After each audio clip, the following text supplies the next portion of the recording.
Hey everybody, Regina Andler here, and it is time for Coffee with Regina. My guest today is someone that I have no idea why you have not been on before now. So it is my good friend, Steve Gamlin. Steve Gamlin is known as the Motivational Firewood Guy.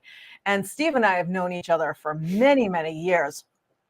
For you all watching today, as the Motivational Firewood Guy, Steve blends his back-to-back basics of positivity, visualization, say that 10 times fast, humor, and he teaches his clients to actually see their desired outcomes in 8 major areas of your life. He helps them understand their whys and build action plans to actually achieve them using his unbelievably amazing vision board mastery program. He also does one-to-ones and group coaching and live and virtual events. He is an absolutely amazing speaker. So welcome, Steve, to Coffee with Regina. I am so happy to have you here. Thank you, Regina. Absolutely a joy of mine for me. I mean, we've had so many conversations that it is so hard to believe we've never actually done this together on your show. Now, I'm not a coffee guy. I am a 5-hour energy guy. And for anybody who's seen the movie Get Him to the Greek, we refer to this as Lord Jeffrey. So when the world slips you a Jeffrey, just plan to be awake for the next 5 hours. I love it. Yeah, you know, we're going to just have to keep this in check because I know you're going to crack me up the entire time we're chatting today. Yeah. Our chat, though, we're going to focus on, we decided that, because we could chat about so many different things. Mm-hmm. So you'll have to come back and be a guest again. Anytime. For today, we were going to talk about, hey, you've got the shirt on right now. Got vision? You are the vision board guy. And, it's funny because, just in general life, in your business, no matter what you're doing, having that vision is so important. And we always talk about, writing your vision down, write your vision out, write your goals out, write all that stuff down. And you kick it up a major notch with vision boards. And people, I'm sure a lot of people know what a vision board is. However, there might be some people who don't know what a vision board is. So why don't we start with, chatting about, what is a vision board and what makes it so cool to add to your arsenal of all of these things that you're collecting to create that success in your life and business? My little elevator phrase, and I'm not really big on, what's your elevator pitch and all that, but my very quick phrase for what a vision board is, I refer to it as a well-mounted GPS for the best destinations in your life. Meaning, you know where you are now. And when you're creating your vision, when you're setting your goals, your intentions, your desired outcomes, what do you want your life to look like, feel like, sound like, smell like, taste like, be like? Who do you need to be in that process? What is the ultimate version of you and where your life is at whatever destination? If it's 1-year goals, 5, 10, 15, 20 years, whatever it is. The most important part of it all that so many other people don't seem to get is it has to come from inside of you. There are people out there selling vision board kits that have all the preordained pictures, what I call the vision board starter kit, the Lamborghini, the yacht, the mansion, the private jet, the helicopter, the big honking gold watch, and the bank vault full of gold bars. Where are you in this? What do you want? And people do the same when they go to vision board parties. And as you know, I have a t-shirt line on the back. It says, friends don't let friends attend vision board parties. Because the marketing for those is wine, cheese, cracker, scissors, glitter, glue sticks, poster board magazines. It's all about you. And the reason I created my program the way I created it, the reason I speak the way I create, the reason I coach the way that I coach is because you met me at my absolute lowest point of my life. And everything I've created and everything I do is a documentation of how I put it all back together slowly over about a decade or more. And now I get to teach others who might be, even if they don't realize they're struggling, they're just staying the same. But it all comes down to what you really want. Yeah. And, that is so important. And, I've done vision board parties in the past, and I get it. And you're right. It's wine, cheese, scissors, glue sticks, which actually, when you think about it, all combined could be a really dangerous combination. Yeah, because, if you get loaded and you wipe out one of your eyebrows, at least you have the glue stick to put it back on. So when we talk about when we talk about those visions for all, you're going to do this to me the whole time. I know it. This We're is going what to Steve. deliver a ton of value. I'm not just here to make Regina laugh. This is what Steve does. He will make you laugh. And when you think about, vision boards, like I said, we all talk about, we think our vision, we're like, oh yeah, this is what I want. This is what I see for me in my head for the future, for my business, for my life, for my, what relationships. This is what I want my house to look like, my car to look like.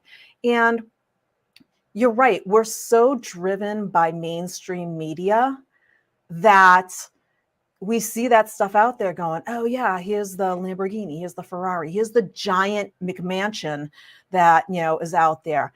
And when it comes down to it at the end of the day, it's not about what everybody else wants. It's about what you want. And I do see that with life and business visions, that people don't stop to consider. They look at everybody else and go, oh, Steve is doing this really well, so I'm going to put a picture of what Steve's doing on my board so I could be like Steve. And it's like, okay, well, is that what you really want to look like? Or do you want to look like you? And people don't really stop to actually consider what do they really want. And so I think that, when it comes to the first step of creating a vision board, and I'm pretty sure I know your program, so it's it's not even about touching the scissors or the glue stick or the board or anything like that. The first step is figuring out, I don't know, what do I actually want? Mm-hmm.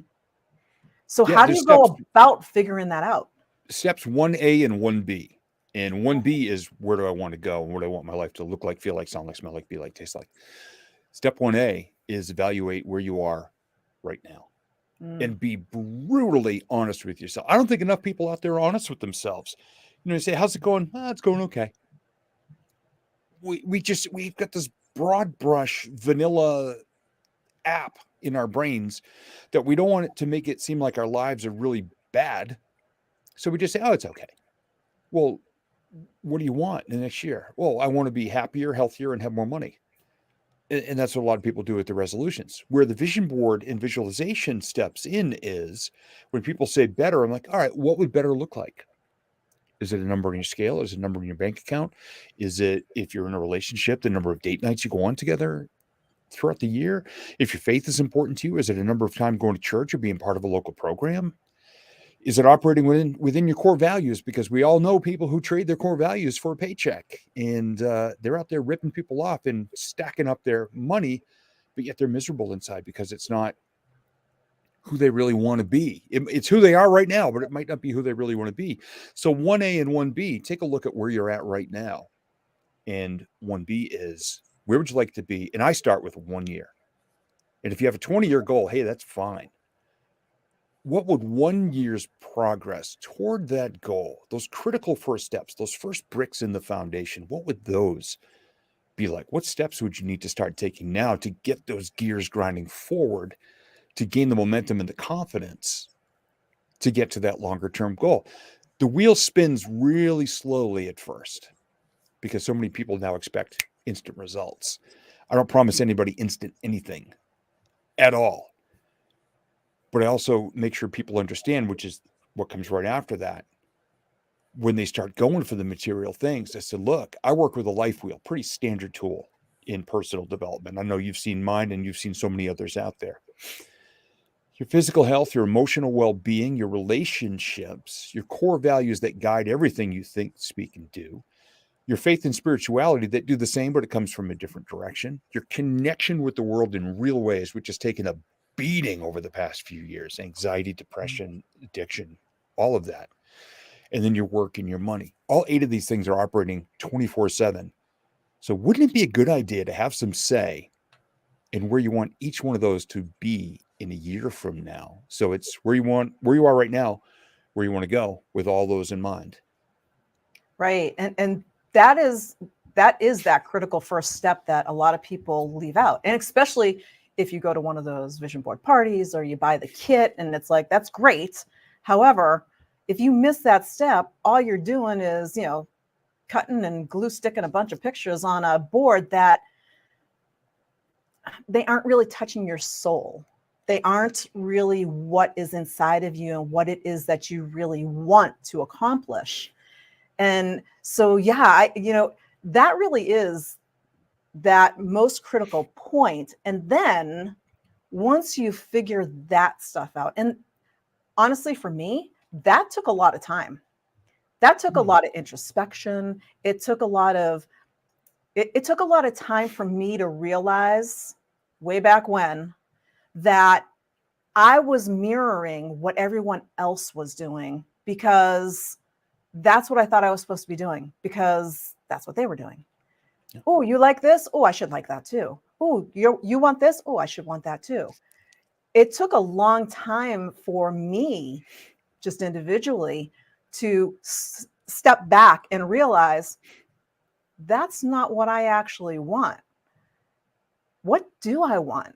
And when I came to that realization that I had no clue what I wanted, that first critical step was what catapulted me into the right area. And like you said, it wasn't an overnight thing. This was a work in progress, and it still is a work in progress, because things change. And so when you think about, creating that vision, it does really start in, your head, where you start identifying those things. What's like the next step? So you started to identify some stuff, and maybe you're just going a year out.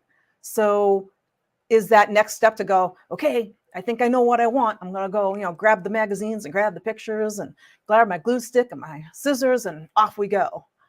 Not even close. And you knew I was going to say that.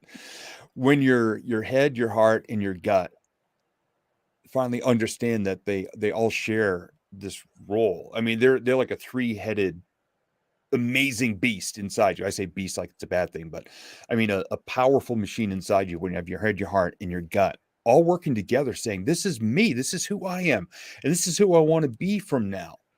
What I encourage people to do at that point is go somewhere quiet, leave all electronics in the car, grab a pen and paper. And I don't care if you say, well, it's easier if I text on my phone. No, your phone is an agent of distraction. Pen and paper, go sit somewhere, and keeping in mind all those 8 areas of life, just start to pour it out. Where am I right now? Where would I like to be? Just divide the sheet of paper in half. Where do I like it to be a year from now? If you are a numerical person, scale of 1 to 10. If you are a descriptive creative like I am, you just start pouring it out. The adjectives, you paint a picture, you attach your senses, and you start to actually breathe life. I call it Frankensteining. You're actually building this ultimate version of yourself that's going to be living a year from now. But what you're doing when you understand where you are right now in every category and where you want to be in a year, that really ultimate version, you've just drawn the starting point and the ending point. Now what you have to do is a very deep connection to why you want that. And a lot of people say, I'll ask, why do you want that? Because my life sucks. Okay, be a little more descriptive. What about it is not perfect right now? Well, this and this and this. Okay.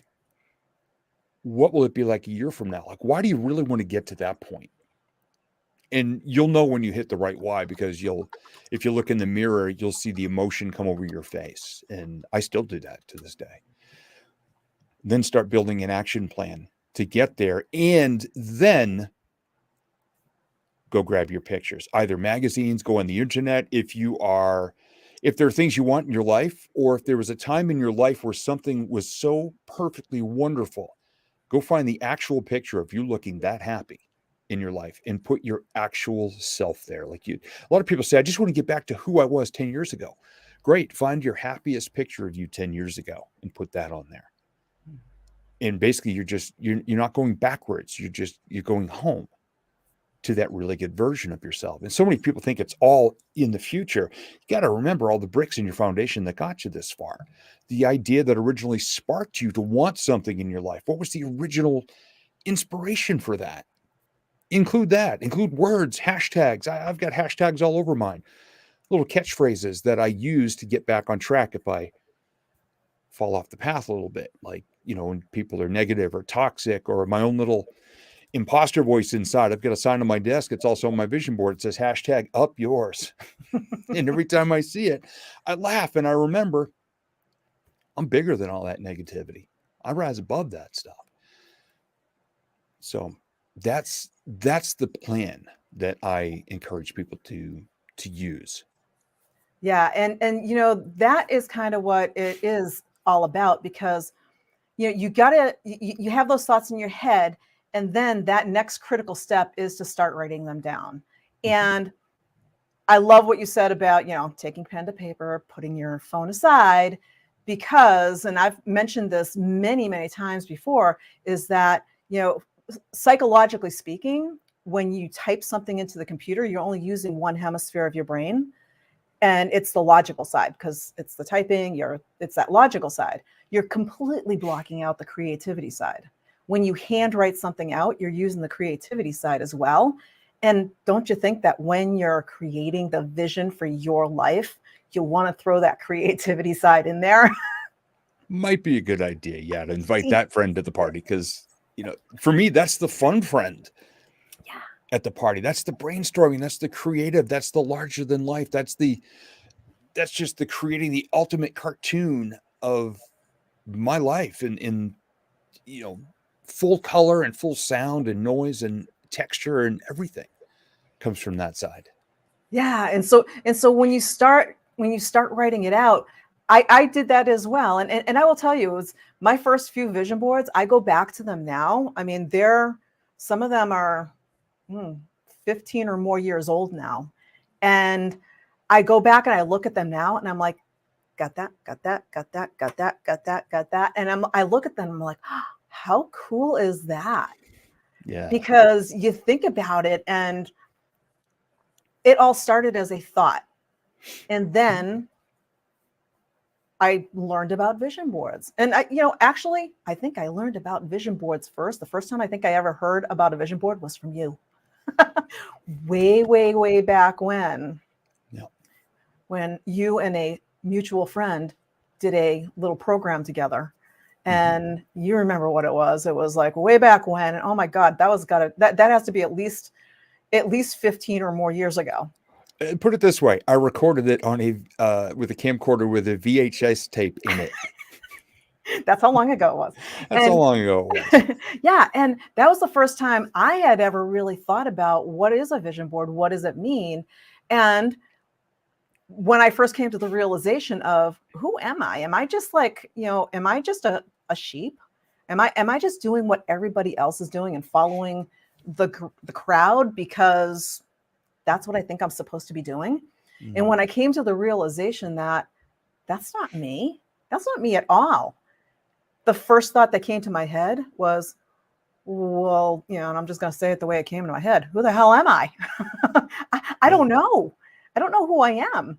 So my first thing was to actually start writing out a list of, what do I want? And that was actually the precursor to what ended up on my vision board.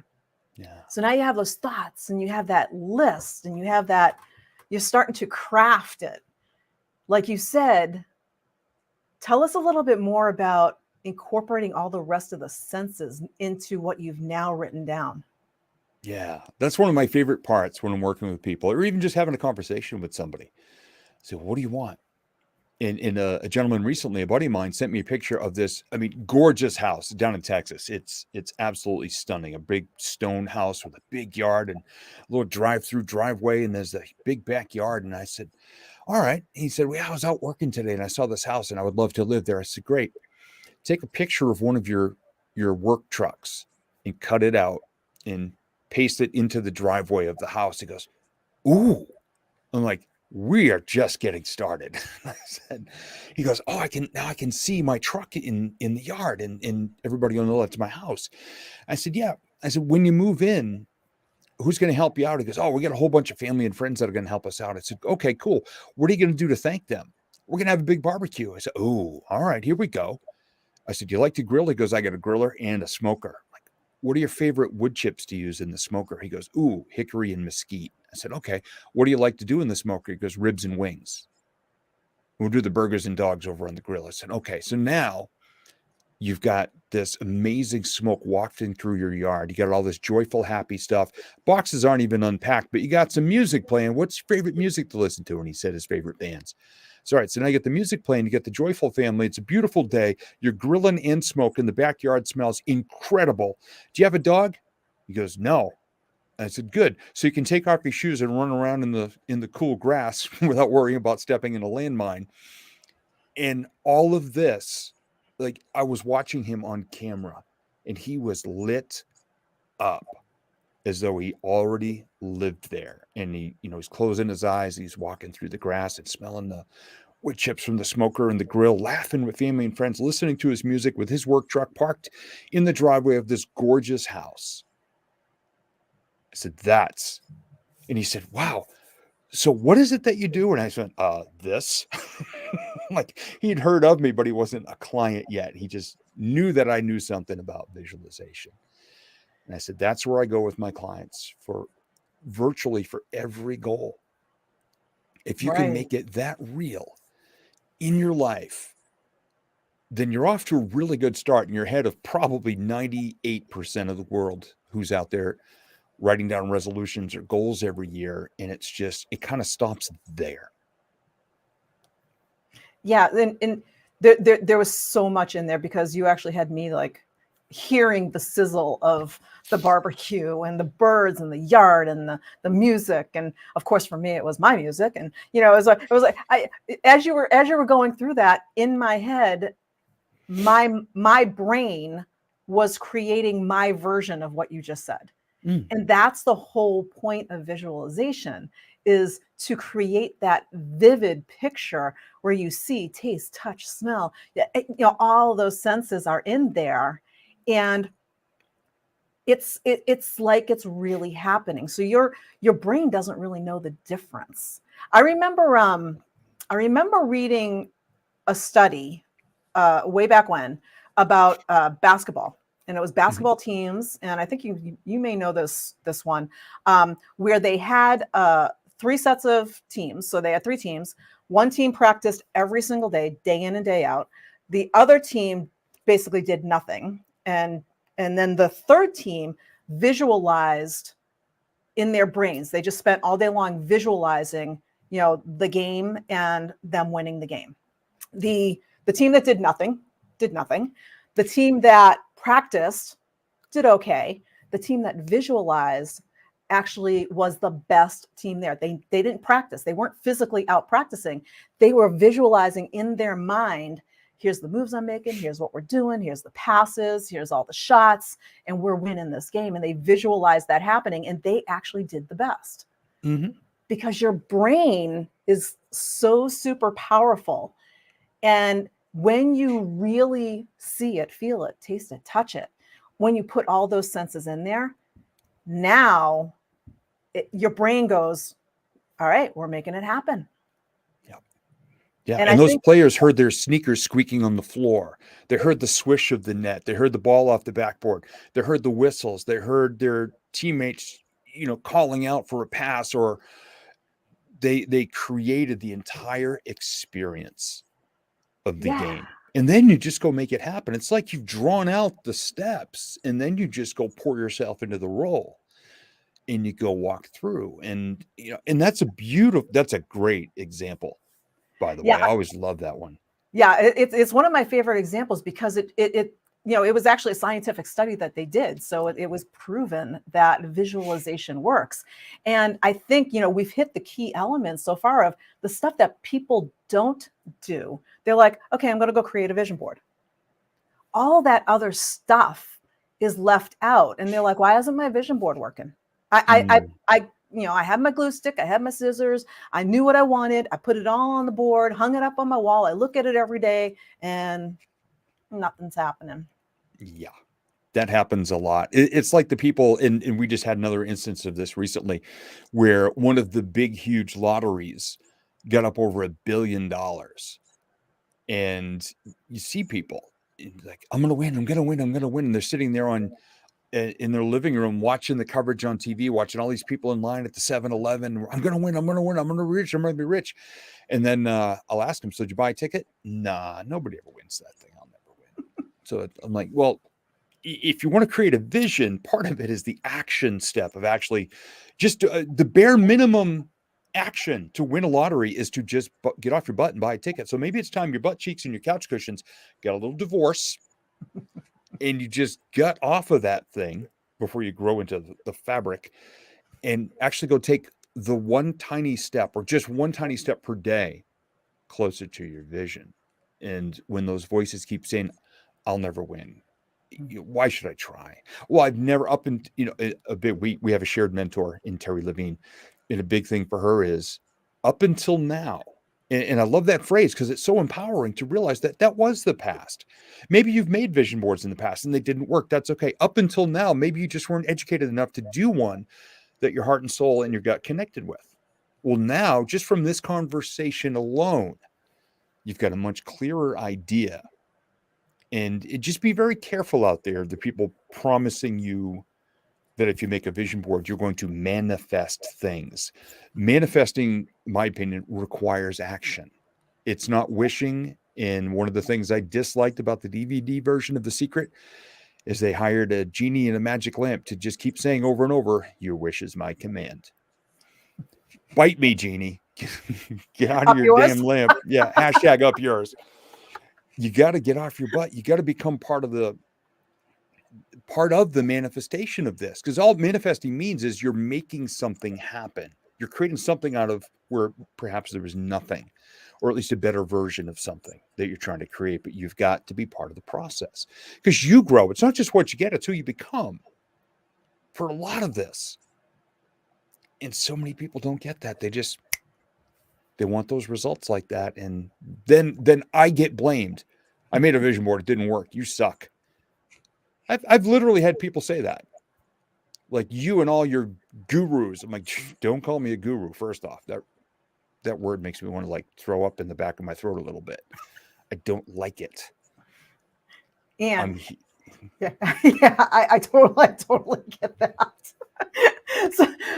So believe it or not, we're almost at a half an hour. We can go a little bit over because we have a lot to talk about. However, we do want to pull it together. So when you get all of this stuff together, because this is kind of like the Reader's Digest version. If you don't know what a Reader's Digest is, if I just like totally dated myself, it just means the short version. I'm right there with you. So the Reader's Digest version of vision boards. So now we've got this information. Now we're actually ready to put it on a board. And I really love what you said about that person you were chatting with, where you said, you have a picture of that house, and now, superimpose a picture of your truck in the driveway. So it's not just about going out and cutting out magazine pictures. You can create what goes on your board. So explain like some tips and tricks about actually creating a board. Yeah. The thing for me is go back through your notes, that you did the brainstorming and all of this. And maybe you have a couple of different competing ideas for something. Like, I have 3 different cars I'd want to buy, 3 different homes I want to live in. Do what I call the mirror test. Hold it up in the mirror. Whichever one of anything inspires you to smile the most, start there. Doesn't mean it's guaranteed. Start there. Whatever area of your life out of the 8 is most important to you, I highly recommend you make that the center of your board. That's the first thing you put in there. And then start to realize how the other areas of your life can contribute toward that or support it or make it possible. And you're working your way outward on the board, making sure that all 8 areas of your life, whatever goals you set for each one, are represented on the board because they all work together. And look at how a story starts to develop among the pictures and how they're interconnected and related. What you're creating is the journey. Then you have to start taking the action to get there. But my opinion, again, everything I share is my opinion of what's worked for me. Start in the center with what's most important to you. Me and my wife, Tina, are in the center of every single board. And even before we fell in love, my future dream relationship was in the center of the board. I just didn't know who she was yet. And that's a story that could take a half hour anyway. So let's just say it got me on Oprah's radio network 4 times. It's really good. But start in the center and work your way out. And if you want to put certain things at the corners that are kind of the cornerstones, if that works for you, do whatever works best for you. There's no one rule fits all. Now, I highly encourage a physical board. A lot of people make the digital ones these days. I have just personally been so connected because I'm a kinesthetic learner. The touching and the maneuvering and manipulating of everything on the boards really helps me to wire my connection to it. And a lot of the clients that I work with do them the same way, but they'll do what I suggest is take a picture of it and make it the wallpaper on your phone, your tablet, your laptop, your desktop. Print out a version, put it in the visor of your car if you drive around a lot, so you can stay in connection with the actual physical board.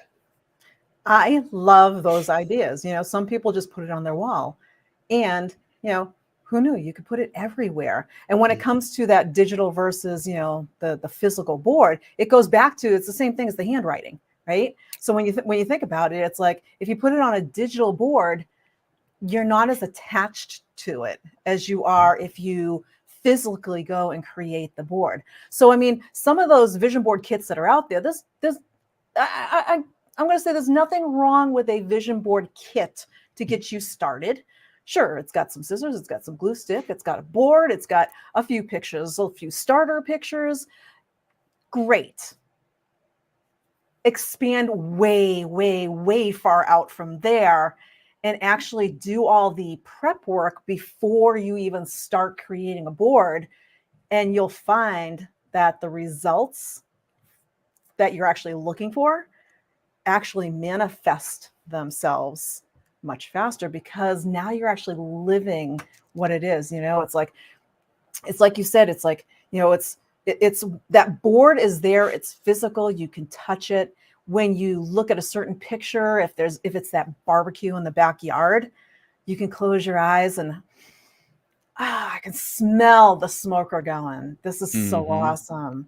And experience what's on the board. That's what brings it to life. And when it comes to life in your head, just like the basketball players, it basically, the universe conspires to bring it into your life for real, because it says, oh, that's what you're looking for. You're looking for true love. Hey, great. Got a connection. Let me go bring her to you. Yeah. And be I aware. know your story. Yeah. Oh yeah. And be aware. Stop staring at your shoes saying your life sucks. When you've put this out there and you've created the vision, it's the reticular activating system. It's like when all of a sudden Regina wants to buy a red car, and you get your red car, and all of a sudden you realize how many other red cars there are around. You start to become aware. Your antenna is up for this. You recognize. Visualization works the same way. When you really want something, you're going to be more aware of opportunities to get one step closer to it, because you're going to be head on a swivel, and your sensors are going to pick up these things. You're going to have little gut feelings about things because they're getting closer to you. And the awareness alone might just blow your mind. And when people say, oh, that's lucky, or what a coincidence, or that's no, you're tuning in. It sounds woo-woo, and I always describe what I do as blue-collar woo, meaning I roll up my sleeves and do the work. But that's what's going on in the background, and you might your mind will be blown on a regular basis. Mine still is, and I've been doing this almost 20 years. Yeah, when I first started doing vision boards, that was my first thought. When I first, like many people, when I first started looking into this stuff, I was like, yeah, this is a bunch of woo-woo. However, my brain was open enough to go, yeah, sounds like a bunch of woo-woo. Let's see where it goes. Let's see what happens. And then the very first time the law of attraction, I actually completely manifested something. I literally looked up and I said, okay, I get it. Oh, yeah. I get it. I'm on board. Yeah.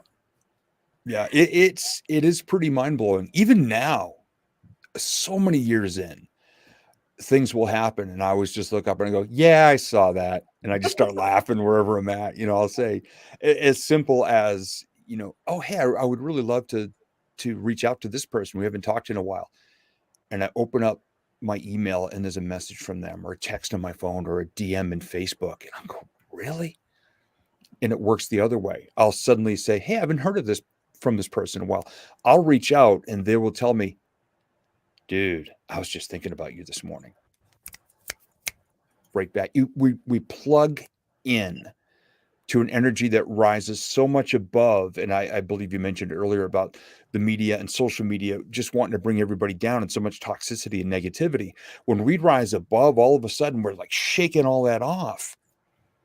And the connections are incredible. How many times has one of us reached out to the other one and then the other one asks, how did you know I needed that today? Mm-hmm. It Happens a happened to lot. me twice already this week with people I barely know. One of whom just became a client, and I reached out to her yesterday. I just had this feeling she was struggling with something. And I hopped here in the recording studio. I left her a voice message, and she reached back within an hour. She goes, I don't know how you did it, but what you just shared is exactly what I was struggling with today, but I didn't want to reach out and bother you. She goes, I don't know how you do it, but you're my favorite coach ever. Like, well, here we go. Welcome to my world. I'm like lint. Good luck getting rid of me now. We're connected. I absolutely love that. And it is so true. And we are over time and we could talk forever, which is why you will be back again. And how do people get a hold of you if they want to go check out? Well, if they want to check out some of your blue collar woo. My blue collar woo. Nice and easy. I put your Facebook group up on the screen already. And I'll make sure that that's under the comments of each place where we are streaming live right now. Mm-hmm. How else can people find you? Nice and easy. Everything I've got is at stevegamlin.com, and that's GAMLIN. The vision board work is there. My speaking is there. The vision board coaching programs, which are relaunching very soon. We've got an event coming up in early December. That's going to be the revelation of close to a year's worth of work of putting together the best version of everything so far. Yeah. Oh my gosh. You are just like so absolutely amazing when it comes to the vision, and you're such an amazing speaker and everything that you do. So we will definitely have you back again.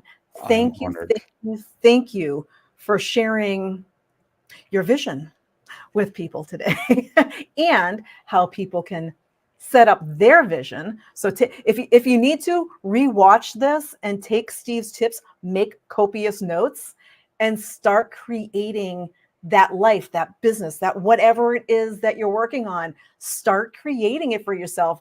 There's so many gold nuggets right here in this conversation to get you started. That is just amazing. Thank you. Thank you so much for being here today. Absolutely. My pleasure. And thank you. You are such a treasured person in my life for 20 years, including the first time I ever got a standing ovation on stage. You were there. We'll have to tell that story another time. We will. It's a great story. All right. Thanks, everybody, for joining us. And we will see you next time on Coffee with Regina. Bye for now.